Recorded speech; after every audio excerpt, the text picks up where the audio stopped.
우리 같이 읽겠습니다. 시작. 서머나 교회의 사자에게 편지하라.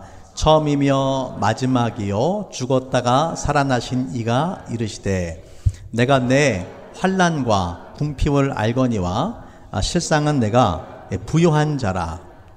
자칭 유대인이라 하는 자들의 비방도 알거니와 실상은 유대인이 아니요 사탄의 회당이라. 너는 장차 받을 고난을 두려워하지 말라. 볼지어다 마귀가 장차 너희 가운데서 몇 사람을 옥에 던져 시험을 받게 하리니 너희가 10일 동안 환난을 받으리라. 내가 죽도록 충성하라. 그리하면 내가 생명의 관을 내게 주리라. 귀 있는 자는 성령이 교회에게 하시는 말씀을 들을지어다. 이기는 자는 둘째 사망의 해를 받지 아니하리라. 아멘. 자리에 앉으시기를 바랍니다. 계시록 2장과 3장에 나오는 7교회들을 향한 성령의 계시의 말씀을 통해서 하나님께서 우리 교회에게 뭐라고 말씀하시는가 하는 것을 우리가 듣고 있습니다. 지난주 잠깐만 복습 한번 해보면은, 지난주 첫 번째로 어떤 교회에 주신 말씀을 함께 나눴죠? 에베소 교회. 에베소 교회는 이 모든 교회가 그렇지만은 칭찬이 있고 책망이 있고, 그리고 또 하나님의 그 명령이 있는데, 에베소 교회는 칭찬이 어떤 칭찬이었냐면은 정말 박해 가운데서도 인내하고 부지런하게 하나님을 섬긴다라는 그런 칭찬을 받았어요. 그런데 책망이 하나 있었죠. 어떤 책망을 받았어요? 처음 사랑을 잃어버렸다. 처음 사랑을 잃어버렸다. 행위는 여전히 있는데, 행위는 하지만은 그 마음 속에 하나님을 사랑하는 중심을 잃어버렸다라는 그런 책망을 주셨습니다. 그래서 회개하라 말씀하시면서 처음 행위를 가지라. 다시 말하자면은 처음 사랑을 회복하라. 그렇게 말씀하셨죠. 처음 사랑을 회복하는 자에게 어떤 축복을 약속해 주셨냐면은 생명나무의 열매를 먹게 할 것이다. 그렇게 약속을 해 주셨습니다. 자, 오늘은 이제 두 번째 시간으로 서머나 교회에 관한, 서머나 교회에 주신 그 성령의 음성이에요. 자, 서머나 교회에 대한 말씀은요, 요한계시록 외에는 찾아볼 수가 없어요. 성경의 다른 말씀 속에는 이 서머나 교회에 대한 말씀이 나오지를 않습니다. 이 서머나는 여러분이 지도에서 보시면 아시겠지만은 1번이 지금 에베소 교회고 2번이 서머나 교회예요. 그래서 1번에서 2번으로 이렇게 이 길이가 이 길이가 약 60km 정도가 되는 그런 길입니다. 그래서 그 당시 사람들이 부지런히 가면 하루에 갈 수 있는 그런 길이고, 그런 길이 이 서머나 교회. 오늘날은 이 서머나 교회의 위치에 이즈미르라는 그 터키의 도시가 자리를 잡고 있어요. 그래서 이 서머나는요, 여기 사진에도 보이시는 것처럼 저 아름다운 산이 보이잖아요. 산이 있고 산 중턱이 내다 보이는 항구도시고, 또 그 당시에 기준으로 볼 때 아주 현대적이고 또 그 유행에 맞는 시설을 가지고 있었던 아주 계획된 그런 도시였어요. 또 당시에 그 주요 무역을 하는 주요 경로에 있었기 때문에 에베소와 마찬가지로 아시아에 있는 항구 도시 중에서 영향력 있는 그런 경제적인 그런 도시였습니다. 참고로 우리가 지금 7교회를 함께 제가 말씀 나누고 있는데, 올 11월에 터키의 7교회를 우리 교회에서 방문할 계획을 가지고 있습니다. 여러분 원하시는 분들은 지금부터 기도하시고, 제가 나중에 구체적인 광고를 할 때에 참여를 하시면은 우리가 지금 배우고 있는 그 터키의 7교회들을 방문하는 그런 시간을 갖도록 하겠습니다. 자, 그러면은 이 서머나 교회가 어떻게 시작됐느냐? 이 서머나 교회는요, 에베소에 바울이 있을 동안에 두란노에서 2년을 가르쳤단 말이에요. 두란노에서 배운 신학생 중에 하나가 이 서머나까지 가서 교회를 시작했을 것이라고 그렇게 생각을 합니다. 여러분 7교회 중에서 5교회가 회개하라는 말씀을 받았어요. 그런데 유일하게 서머나 교회하고 빌라델비아 교회에게만 회개하라는 말씀이 없어요. 그러니까 칭찬만 있고 책망을 듣지 않은 유일한 교회가 이 서머나 교회라는 것이죠. 자, 2장 8절 말씀 같이 볼게요. 2장 8절에는 이제 그 발신자와 수신자에 관한 말씀이 나오는데, 서머나 교회의 사자에게 편지하라. 지난번에 말씀드린 것처럼 이 사자라는 의미는 엔젤, 영어로는 엔젤이죠. 엔젤이지만은 메신저라는 의미를 가지고 있기 때문에 이 서머나 교회의 영적인 리더, 목회자를 의미할 수도 있다라고 그렇게 말씀드렸어요. 자, 누가 이 편지를 보내느냐? 먼저 처음이요 마지막이요 죽었다가 살아나신 이가 이르시되, 처음이요 마지막이라는 것은 무엇을 의미하냐면은 예수 그리스도가 영원하신 하나님이시다. 인간의 모든 시간을 주관하시는 영원하신 하나님이시다. 그런 의미고요. 죽었다가 살아나셨다라는 말은 예수님의 죽음과 부활을 의미하는 것이죠. 그래서 부활하신 예수께서 이 서머나 교회에 주시는 말씀이 오늘 우리가 함께 읽고 있는 말씀입니다. 자, 오늘 말씀의 제목이 뭘까요? 주보를 보셨어요? 말씀의 제목이 뭡니까? 죽도록 충성하라. 죽도록 충성하라를 그렇게 힘없이 얘기하시면 안 돼요. 제목에 맞게 읽으셔야. 다시 한번 읽습니다. 시작. 좀 좋아졌어요. 한 번 더 하겠습니다. 시작. 죽도록 충성하는데 그냥 힘없이 하면 안 되잖아요. 우리의 생명을 걸고 죽도록 충성하라. 예수님께서 서머나 교회에 주신 말씀이 죽도록 충성하라 라는 말씀을 주셨어요. 자, 아니 예수 믿고 축복받아 가지고 잘 살아보겠다고 교회를 나오는데 왜 죽으라고 하느냐? 왜 죽으라고 하느냐?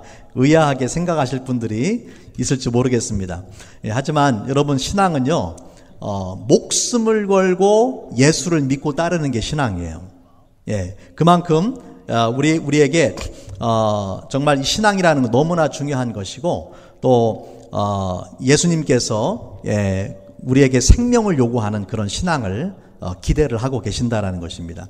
자, 오늘 말씀을 통해서 저는 왜 주님께서 우리에게 생명까지 요구하시는가, 왜 생명을 다해서 목숨을 다해서 충성해야 되는가, 정말 그만한 가치가 있는가, 함께 말씀을 나누기를 원합니다. 자, 첫 번째로 이 서머나 교회에 대한 평가를 보면은요, 예수님의 2가지 평가가 나오는데, 9절 말씀에 보니까 9절 말씀에 보면 내가 내 환난과 궁핍을 알거니와 실상은 내가 부요한 자라. 여기 보면은 2가지 서로 모순되는 것과 같은 표현이 나옵니다. 첫 번째는 뭡니까? 환난과 궁핍 가운데 있다. 그런데 내가 어떤 사람이라고요? 부요한 자다. 아니, 환난과 궁핍을 당하는데 부요한 자다. 도대체 이게 무슨 말이냐?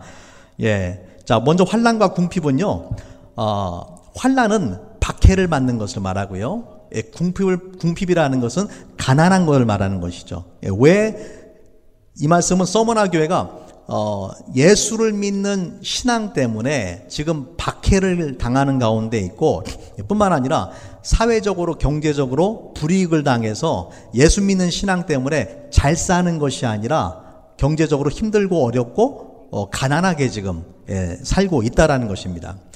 그래서 예수 믿는 믿음 때문에 박해를 당하고 경제적인 불이익을 당하면서도 끝까지 믿음을 저버리지 않은 교회가 서머나 교회라는 거예요. 자, 어떤 박해가 있었는가? 2가지 큰 박해가 있었어요. 2가지 이제 측면에서. 첫 번째는 로마 제국의 박해입니다. 로마의 그 2대 황제가 티베리우스 황제인데, 이제 황제의 자리에 올랐을 때에 로마의 그 황제 숭배가 시작이 됐어요. 황제 숭배를 시작하면서 신전의 자리를 공개적으로 물색을 하는데 11개의 도시가 지원을 했는데 그 중에서 하나가 서머나였습니다. 그래서 그 AD 26년에 아시아의 두 번째 황제를 숭배하기 위한 신전이 바로 서머나에 세워지게 되는 거예요. 제우스 신전 바로 옆에 로마 황제를 숭배하기 위한 그런 신전이 세워지게 되고, 그 결과적으로 이제 서머나가 황제를 숭배하는 중심 도시가 되는 것입니다. 서머나에 사는 사람은 누구든지 1년에 한 번 의무적으로 로마 황제를 섬기는 신전에 올라가야 돼요. 그리고 황제의 신전에 분향을 하면서 가이사는, 로마 황제는 나의 주님이십니다라는 고백을 해야 돼요. 가이사가 나의 주님이십니다라는 고백을 해야 돼요. 그렇게 로마 황제에 대한 충성을 맹세를 해야 돼요. 그렇게 하고 나면은 증명서가 발급이 돼요. 이 사람은 올해 황제를 숭배하는 신전에 와서 로마 황제에 대한 충성을 맹세했다라는 증명서를 발급해 주는 거예요. 그리고 나서 그 증명서를 받으면은요, 자기들이 섬기는 신을 마음대로 섬겨도 돼요. 그런데 문제는 뭡니까?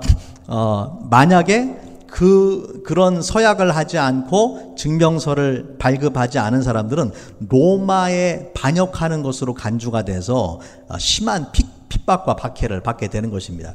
그리스도인들이 그런 딜레마에 빠졌겠죠. 그냥 한번 가가지고 황제가 나의 주님이십니다 라고 고백하면 되지 않느냐, 그렇게 말하는 사람도 있었을 테고, 하지만은 이 서머나에 있는 그리스도인들은 비록 자기가 그렇게 하지 않음으로 인해서 박해를 당하고 경제적인 불이익을 당하고 할지라도, 그래도 이 로마 황제를 숭배하는 그 일에 동참을 하지 않고 끝까지 그 믿음을 지켜나갔다는 것입니다. 자, 두 번째 박해가 있어요. 두 번째 박해는 뭐냐면은 유대인들로부터 받는 박해였어요. 유대인들이, 당시 그 서머나에 유대인들이 많이 거주를 했어요.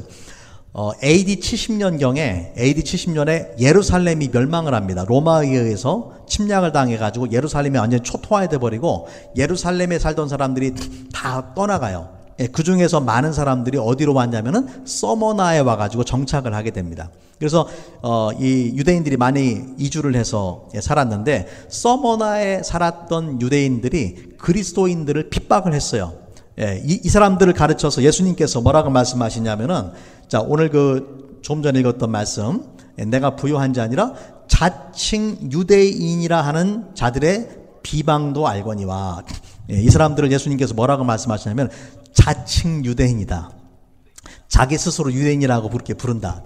이 말은 왜 예수님께서 그들을 자칭 유대인이라고 부르냐면은, 스스로 아브라함의 혈통을 이어받은 자손이라고 말하면서도 정작 구약에서 계속적으로 예언되어 있는 메시아가, 하나님의 아들로서 메시아인 예수님이 오셨는데 그 메시아를 믿고 따르는 것이 아니라 메시아를 거부했단 말이에요.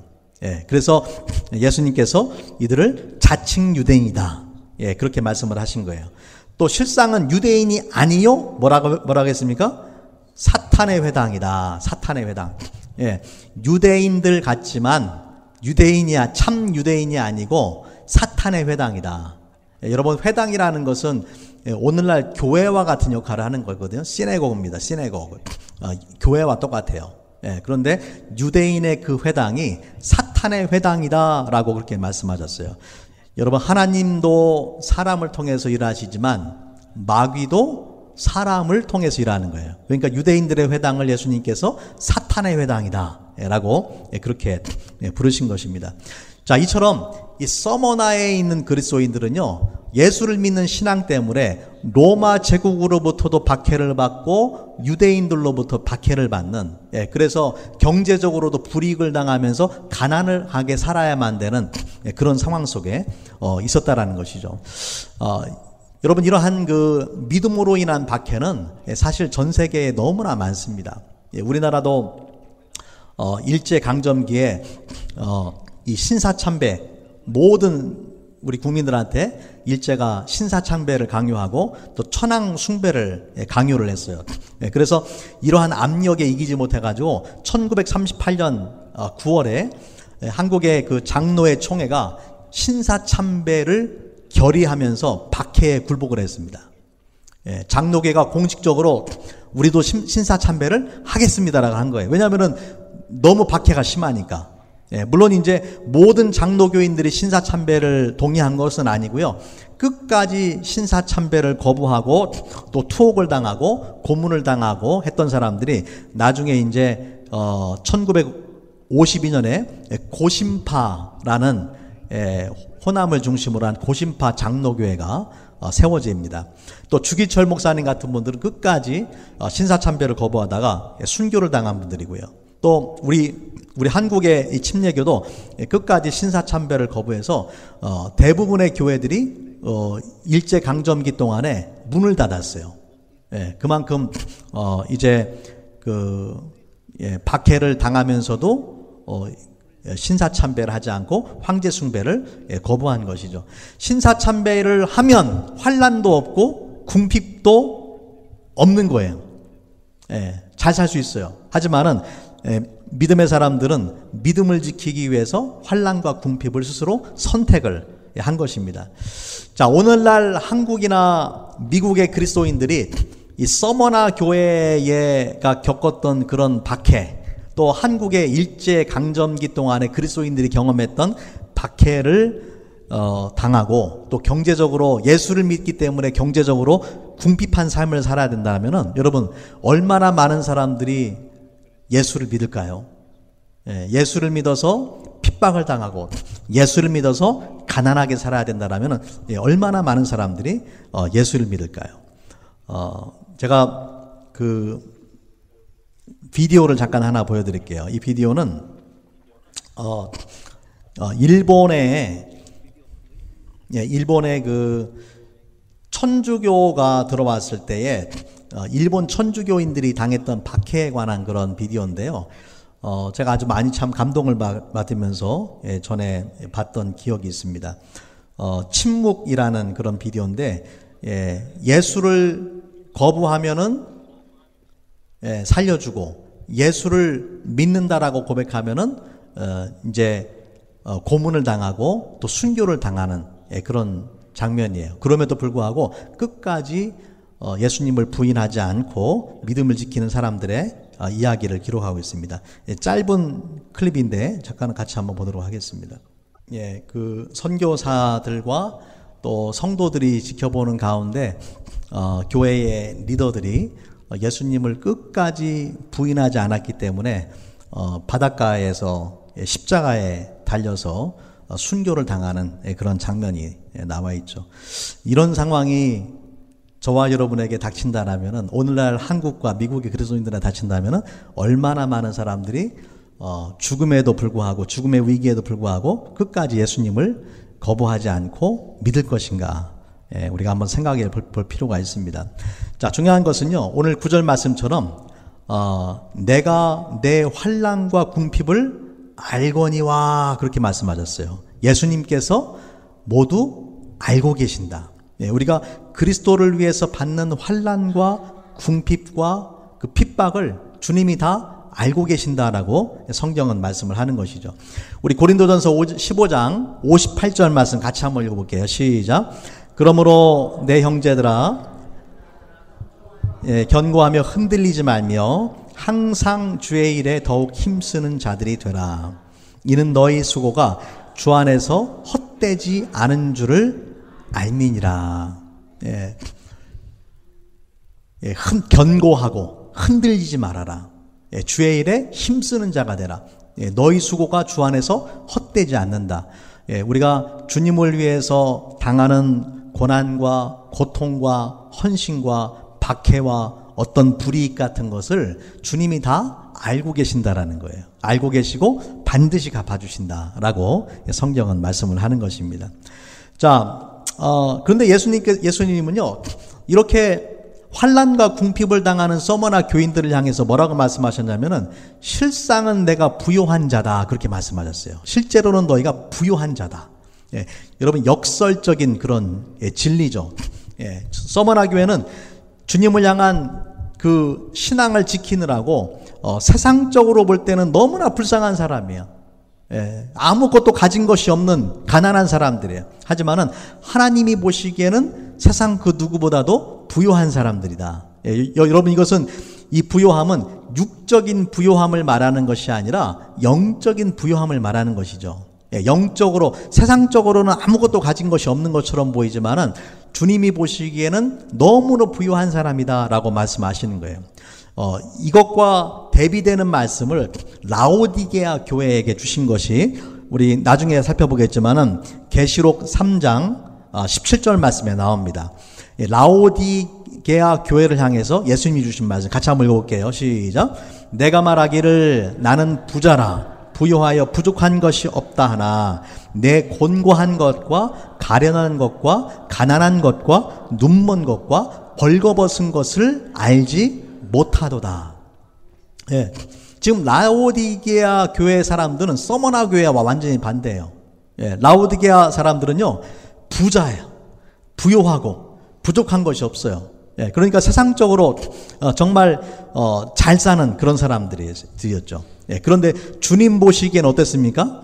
곤고하고 가련하고 가난하고 심지어 눈멀고 벌거벗었다. 너무나 형편없는 모습이라는 거예요. 예.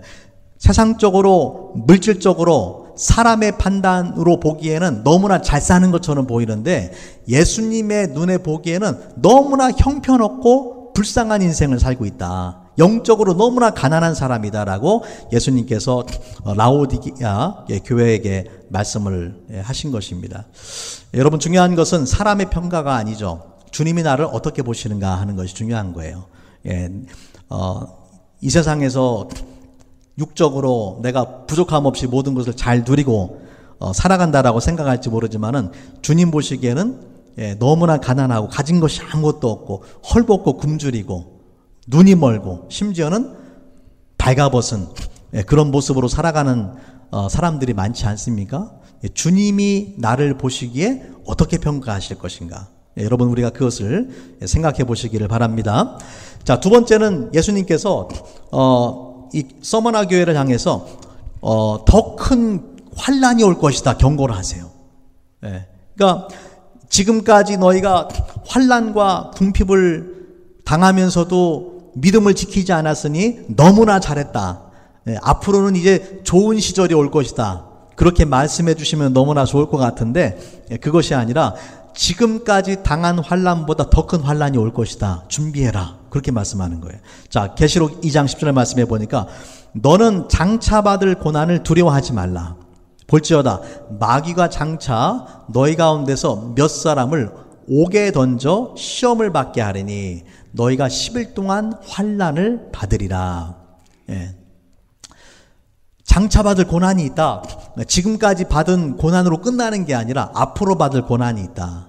마귀가 너희를 몇 사람을 감옥에 던져서 10일 동안 환난을 받는다. 여기서 말하는 10일이 그 어떤 의미인지는 정확하게 알지는 못합니다. 어떤 학자들은 기독교를 박해한 로마의 그 10명의 황제들을 의미한다라고 보기도 하고요. 또는 10년 동안 있을 극심한 박해다라고 그렇게 해석하기도 합니다. 하지만 정확하게 의미는 알 수 없어요. 한 가지 분명한 것은 무엇이냐면은 그동안 믿음으로 인해서 고난을 받아왔는데 앞으로 더 큰 고난이 기다리고 있다라고 주님이 경고를 해주신 거예요. 그러나 두려워하지 말아라. 두려워하지 말아라. 자, 이제 계시록 2장 10절 말씀. 그리고 나서 예수님께서 어떤 명령을 주시느냐? 에베소 교회는 그 처음 사랑을 회복하라, 처음 행위를 가지라 말씀했잖아요. 서머나 교회에서 주시는 말씀은 뭐냐면은 내가 죽도록 충성하라, 그런 말씀을 주세요. 여러분, 우리가 예수를 믿는 사람은 모두가 주님 앞에 충성하고 헌신하는 그런 삶을 살아야 되는데 어디까지, 어느 정도까지 주님 앞에 우리가 충성해야 됩니까?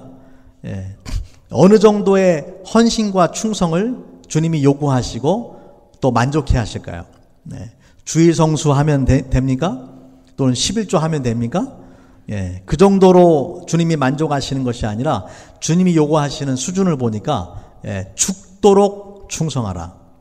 여러분, 죽도록 충성하라는 것은 죽을 때까지 충성하라, 또는 죽음을 각오하고 충성하라, 그렇게 해석을 할 수가 있어요. 여러분, 우리가 하나님 앞에 우리가 우리 삶을 드리는데 무엇을 드려야 되냐면은 가장 중요한 것을 드려야 돼요. 나에게 있어서 가장 중요한 것. 저와 여러분에게 가장 중요한 게 무엇입니까? 생명이죠, 생명. 우리 생명보다 더 중요한 게 없잖아요. 그런데 그 생명을 하나님이 요구하신다라는 거예요. 우리한테 우리의 재능, 물질, 시간, 우리가 가지고 있는 것의 어떤 일부를 요구하시는 게 아니라 예수님께서 우리한테 무엇을 요구하시냐면 생명을 요구하시고 우리의 전부를 요구하신다라는 거예요. 자, 왜 주님은 우리한테 생명마저 요구하시는가? 제가 세 가지 이유를 함께 나누기 원합니다. 첫 번째는요, 먼저 우리한테 생명을 주신 분이 주님이시고 또 우리가 돌아갈 품도 주님의 품이에요. 우리 욥기 말씀, 욥기 1장 21절 말씀, 욥이 고난을 당할 때에 했던 고백이죠. 같이 한번 읽어볼게요. 시작. 가로되 내가 모태에서 적신이 남았사온즉 또한 적신이 그리로 돌아가올지라. 주신 자도 여호와시오 취하신 자도 여호와시오니 여호와의 이름이 찬송을 받으실지니라 하고, 욥이 고백합니다. 내가 알몸으로 아무것도 가진 것이 없이 이 땅에 태어났고 또 내가 죽을 때도 아무것도 가지고 갈 수가 없다. 주님께로 있는 모습 그대로 돌아간다. 근데 나에게 생명을 주신 분이 하나님이시고 그 생명을 취해가는 분도 하나님이시다 라고 고백을 했어요. 여러분, 우리가 기억할 것은 하나님이 나를 위해서 존재하는 분이 아니라 우리 인간이 내가 하나님을 위해서 존재하는 거예요. 모든 것이 주께로부터 왔어요. 그렇기 때문에 하나님이 나에게 생명을 요구할 자격이 있어요, 없어요? 생명을 주신 분이 하나님이시니까. 여러분 가운데 내가 한번 이 땅에서 잘 살아보겠다라고 태어나기로 결정하고 태어나신 분 있으세요? 내가 태어나는 거 내가 결정할 수 있어요? 뭐 결정 못해요. 내 결정하고는 아무 상관이 없어요. 죽는 것도 마찬가지예요. 생명을 주신 분도 하나님이시고 생명을 취해가는 분도 하나님이세요. 그러니까 내가 내 생명의 주인이에요, 아니에요? 내가 주인이 아니에요. 내가 주인이면 내 마음대로 할 수 있어야 되잖아요. 태어나는 것도 죽는 것도 내 마음대로 할 수 있어야 되잖아요. 근데 우리는 아무런 주권이 없어요. 그렇기 때문에 내가 내 생명의 주인이 아니고 하나님이 내 생명의 주인이시다. 자, 우리 마태복음 22장 37절 말씀에서 예수님께서 가장 큰 계명이 무엇인지를 말씀을 해주셨습니다. 같이 읽겠습니다. 시작. 예수께서 가라사대 내 마음을 다하고 목숨을 다하고 뜻을 다하여 주 너의 하나님을 사랑하라 하셨으니 이것이 크고 첫째 되는 계명이요. 하나님께서 우리에게 생명을 주신 분이기 때문에 우리의 목숨을 다해서 하나님을 사랑해야 될 줄로 믿습니다. 자, 두 번째는요, 예수님께서 십자가에서 나 같은 죄인을 살리기 위해서 그분의 생명을 주셨기 때문에 그렇습니다. 우리한테만 생명을 요구하시는 것이 아니라 주님이 먼저 나를 위해서 그 생명을 내어주셨다라는 것이죠. 오늘 우리가 함께 말씀을 보고 있는 이 서머나의 감독으로 비숍으로 섬겼던 분이 있어요. 폴리카피라는 분입니다. 이 폴리갑은 AD 69년에서 156년까지 살았던 그런 분인데, 요한이 밤모섬에서 계시를 받았을 때에 폴리갑의 나이가 한 20세 초반이에요. 20세 초반의 나이였어요. 그리고 이 폴리갑은 요한으로부터 훈련을 받은 직접적인 제자입니다. 지금 요한계시록을 기록하고 있는 요한의 제자가 폴리갑이에요. 그리고 후에 이 서머나 교회의 감독, 다시 말하자면 목회자가 된 사람이 폴리갑이에요. 자, 이 폴리갑은요, 계시록이 기록된 다음에 약 60년 정도가 지나가지고 예수를 믿는 그 믿음을 지키다가 화형을 당해서 죽게 됩니다. 그 당시에 이 폴리갑이 화형을 당할 때에 서머나 교회의 교인이 그것을 다 지켜보고 그것을 책으로 기록을 해서 이 인근에 있는 교회에 편지를 보냈어요. 그 편지가 폴리갑의 순교기라고 불리는 The Martyrdom of Polycarp이라고 불리는 그런 편지예요. 그 편지를 통해서 폴리갑이 어떻게 죽게 되었는지, 어떤 일들이 있었는지, 어떤 대화가 오고 갔는지를 자세하게 기록을 해놨습니다. 이 폴리갑이 체포를 당해서 이 서머나의 노천극장, 야외극장으로 끌려갑니다. 그때에 로마의 총독이 폴리갑에게 회유의 말을 합니다. 어떻게 회유하느냐? 지금이라도 늦지 않았으니 당신이 예수를 부인하면은 당신을 풀어주겠습니다. 이제 나이가 많은 86세가 된 그런 노인이에요. 그 노인에게 예수를 부인한다고 그러면은 당신을 풀어주겠습니다. 그때에 폴리갑이 아주 유명한 그런 말을 남겼어요. 나는 86년간 그분을 섬겨왔는데 그분은 단 한 번도 나에게 잘못을 하신 일이 없습니다. 그러니 내가 어찌 나를 구원하신 나의 왕을 비방할 수 있겠습니까? 나는 오늘 이 시간 나를 당신의 순교자 중 하나로 여기셔서 주 예수 그리스도의 잔을 마시게 하신 주님을 경배합니다 하면서 화형을 당했다라고 합니다. 그래서 우리가 정말로 예수를 믿는다라는 것은 때로는 목숨을 걸고 예수를 믿는 것이다라는 것을 보여준 그런 사건이었죠. 자, 마지막으로 우리가 왜 예수님을 위해서 생명도 드려야 되느냐? 왜 예수님께서 우리에게 생명마저도 요구하시는 그런 충성을 요구하느냐? 하나님의 나라는요, 순교자들에 의해서 완성이 돼 갑니다. 여러분, 성경에는 목숨을 걸고 하나님 앞에 충성한 사람들의 이야기가 나와요. 예를 들면은 구약에는 다니엘과 다니엘의 세 친구들, 그렇죠? 금신상에 절하지 않아서 풀무불에 던져지잖아요. 다니엘은 사자굴에 던져지잖아요. 그럼에도 불구하고 끝까지 믿음을 지켰어요. 또 에스더와 같은 경우 죽으면 죽으리라 하면서 믿음을 지켰어요. 뿐만 아니라 기독교 선교의 역사를 보면은요, 어떻게 예루살렘에서 시작된 그 복음의 메시지가 전 세계에 퍼지게 되었습니까? 바로 순교자들의 피에 의해서 복음이 전파됐던 거예요. 요한계시록을 기록하고 있는 요한을 제외한 나머지 11제자들이 모두 순교를 당했어요. 모두 순교를 당했어요.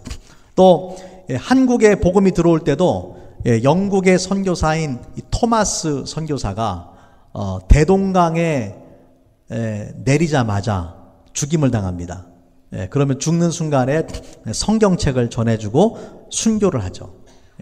또 지금도 정말 이 많은 선교사들이 그 불법적으로 그 나라에서는 그 복음을 전하는 것이 불법인 그런 나라에서 생명을 걸고 복음을 전하는 분들이 많이 있어요. 특별히 북한과 같은 땅, 또 중국, 또 많은 이슬람 나라들, 공산권에 있는 나라들하고 이슬람권에 있는 나라들에서 생명을 걸지 않으면은 복음을 전할 수 없는 나라들이 아직도 존재하게 되는 것입니다. 자, 계시록 6장 9절 말씀에 보면은 이런 말씀이 있습니다. 우리 같이 한번 6장 9절부터 11절 말씀 같이 한번 읽겠습니다. 시작. 다섯째 인을 떼실 때에 내가 보니 하나님의 말씀과 저희의 가진 증거를 인하여 죽임을 당한 영혼들이 제단 아래 있어 큰 소리로 불러 가로되 거룩하고 참되신 대주제여 땅에 거하는 자들을 심판하여 우리 피를 신원하여 주지 아니하시기를 어느 때까지 하시려 나이까 하니 각각 저희에게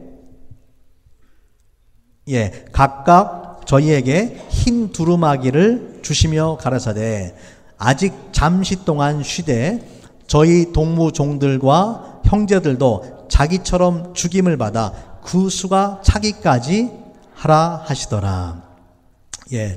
계시록 6장에 보면은 순교를 당한 사람들, 거기에 하나님의 말씀과 그죠? 하나님의 말씀과 저희 가진 증거를 인하여 죽임을 당한 영혼들이라고 돼 있잖아요. 이게 누구를 말합니까? 순교자들을 말하는 거예요. 순교자들이 하나님 앞에 엎드려서 기도하는 거예요. 땅에 있는 자들을 심판해서 우리 피를 신원하여 주지 아니하시기를 어느 때까지 하시겠습니까? 하나님 앞에 기도할 때에 하나님께서 뭐라고 말씀하시냐면은 저희 동무 종들과 형제들도 자기처럼 죽임을 받아 그 수가 차기까지 하라. 다시 말하자면 순교자의 수가 찰 때까지 기다려라. 그렇게 말씀하신 거예요. 순교자의 수가 찰 때까지. 여러분, 전 세계 복음이 선포되어지는 것은요, 지금도 많은 분들이 순교의 피를 흘렸어요. 그런데 순교자의 수가 채워져야 땅 끝까지 복음이 선포되고, 그래야 주님이 재림하시고 주님의 완전한 심판이 이루어지게 된다는 것입니다. 그렇기 때문에 우리가 하나님 나라가 이 땅에 완성되어지는 것은 순교자의 피 위에 세워지게 되는 것이죠.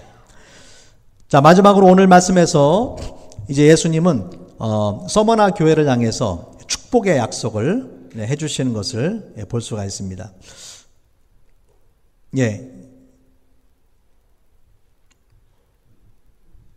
축복의 약속, 이 10절 말씀, 10절, 10절 말씀에 내가 죽도록 충성하라. 그리하면 내가 생명의 관을 너에게 줄 것이다. 두 가지 축복의 약속이 있는데, 첫 번째는 뭐냐면은 생명의 관을 너에게 줄 것이다. 여러분, 생명의 면류관은 이 영생을 상징하죠.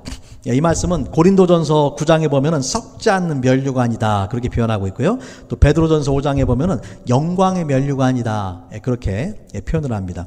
면류관은 그 당시에 그 올림픽 경주에서 승리하는 사람들에게 주어진 것이 면류관인데, 그 당시 만든 그 면류관은요, 월계수로 만든 면류관이에요. 월계수로 만든 면류관은 3, 4일만 지나면은 시들어버리고 또 말라 비틀어져 버려요. 그런데 하나님께서 신앙의 경주를 끝까지 잘 달린 사람들에게는 생명의 면류관을 주시는데, 이 면류관은 썩지 않는 면류관이고 영광의 면류관이다, 그렇게 말씀을 하고 있어요. 자, 누가 이 면류관을 받을 수가 있습니까? 누가 받을 수 있어요? 죽도록 충성한 사람들이 생명의 면류관을 받는다라는 것이죠. 영국의 스펄전 목사님이 유명한 말을 남기셨어요. 여기 보시면은 There are no crown wearers in heaven who are not cross bearers here below. 천국에서는 이 땅에서 십자가를 지지 않는 사람들은 천국에서 면류관을 받을 수가 없다. No cross, no crown. 크로스가 없이는 십자가도 없다. 이 땅에서 우리가 예수 믿는 그 신앙 때문에 주님을 믿고 따르기 위해서 십자가의 고난과 또 사명을 감당하는 사람들만이 천국에서 이런 면류관을 얻을 수가 있다라는 것입니다. 자, 두 번째로 어떤 약속을 주셨냐면은, 자, 귀 있는 자들은 성령이 교회들에게 하시는 말씀을 들을지어다. 이기는 자는 둘째 사망의 해를 받지 아니하리라, 그렇게 말씀하셨어요. 둘째 사망의 해. 여러분, 둘째 사망의 해라는 것은요, 이 계시록 21장 말씀, 같이 한번 보겠습니다. 거기 보면은 같이 읽어볼까요? 시작. 그러나 두려워하는 자들과 믿지 아니하는 자들과 흉악한 자들과 살인자들과 행음자들과 술객들과 우상 숭배자들과 모든 거짓말하는 자들은 불과 유황으로 타는 못에 참여하리니 이것이 둘째 사망이라. 여러분, 첫째 사망이 육신의 죽음이라면 둘째 사망은 영원한 지옥의 형벌을 말하는 거예요. 영원한 지옥의 형벌. 사람이 죽어서 육신의 죽음으로 끝나는 것이 아니라 모든 사람이 하나님 앞에 나와서 심판을 받게 되는데, 그 중에서 둘째 사망, 다시 말하자면 영원한 지옥의 형벌을 받는 사람들이 있게 된다. 그러나 죽음을 각오하고 주님을 믿고 따르는 사람들은 생명의 면류관을 받고 둘째 사망의 해를 받지 않는다라는 말씀이죠. 오늘 말씀을 정리하도록 하겠습니다. 오늘 말씀은요, 예수 믿으면 복 받는다라는 말씀에 익숙해 있는 우리 현대의 그리스도인들한테는 좀 거북하고 부담이 되는 말씀도 될 수가 있어요. 예수 믿으면 건강하고 부유해지고 만사 형통하고 자녀들도 잘 되고, 그런 말만 들으면 얼마나 좋겠어요? 그죠? 그런데 주님은 우리한테 뭐라고 말씀하십니까? 목숨을 걸고 나를 믿고 따르라. 죽도록 충성하라. 그렇게 말씀하셨어요. 죽도록 충성하라. 여러분, 우리가 가진 신앙은 취미나 교양 생활이 아니에요. 취미나 교양 생활이 아니에요. 주님이 우리한테 원하시는 것은 우리의 시간의 일부, 우리의 재능, 우리의 물질의 일부를 원하시는 것이 아니에요. 주님은 우리의 전부를 원하시고 우리의 생명마저도 주님 앞에 드릴 수 있어야 된다라는 것입니다. 하지만 안타깝게도 오늘날 많은 그리스도인들이 하나님께로부터 받는 축복을 구하지만 하나님 앞에 자신의 삶을 온전히 드리지 못할 때가 너무나 많죠. 여러분, 기억할 것은요, 무엇이 진짜 축복인지를 생각해 보셔야 돼요. 무엇이 진짜 축복인가? 이 땅에서 잘 먹고 잘 사는 것이 축복입니까? 여러분, 그것은 이 라오디게아 교인들과 똑같아요. 그렇죠? 라오디게아 교인들이 라오디게아 교인들이 잘 먹고 잘 살았어요. 그런데 영적으로는 너무나 가진 것이 없는 그런 사람들이었어요. 주님 보시기에 헐벗고 굶주린 사람들이었어요. 그렇지만은 서머나 교회의 사람들은 세상적인 관점으로 볼 때는 가난하고 가진 것이 없고 불쌍한 사람이지만 주님 보시기에는 부유한 사람들이었어요. 여러분, 누가 주님 앞에 섰을 때에 칭찬을 받겠습니까? 오늘 말씀 통해서 내가 죽도록 충성하라는 그 주님의 말씀 앞에 저와 여러분이 모두 순종할 수 있기를 바랍니다. 우리 같이 한번 기도하겠습니다. 이 시간 말씀 앞에 함께 기도하기 원합니다. 성령께서 우리 교회에 주시는 말씀이 무엇입니까? 내가 죽도록 충성하라. 주님 우리에게 우리의 가진 것의 일부를 원하시는 분이 아니세요. 우리의 전부를 원하세요. 우리의 가장 귀한 생명도 원하세요. 주님은 그럴 자격이 있는 분이세요. 그리고 주님을 위해서 우리의 가진 모든 것들을 드리는 것이 가장 큰 축복입니다. 오늘 말씀 앞에 주님이 원하시면은 나의 가진 모든 것들, 내 생명도 드리기를 원합니다. 주님을 위해서, 주님께서 나를 위해서 십자가에서 그 생명을 내어주신 것처럼 주님을 위해서 나의 모든 것들을 기꺼이 드리게 하여 주시옵소서. 그러한 믿음의 고백을 주님 앞에 드릴 수 있기 바랍니다. 같이 한번 기도하겠습니다.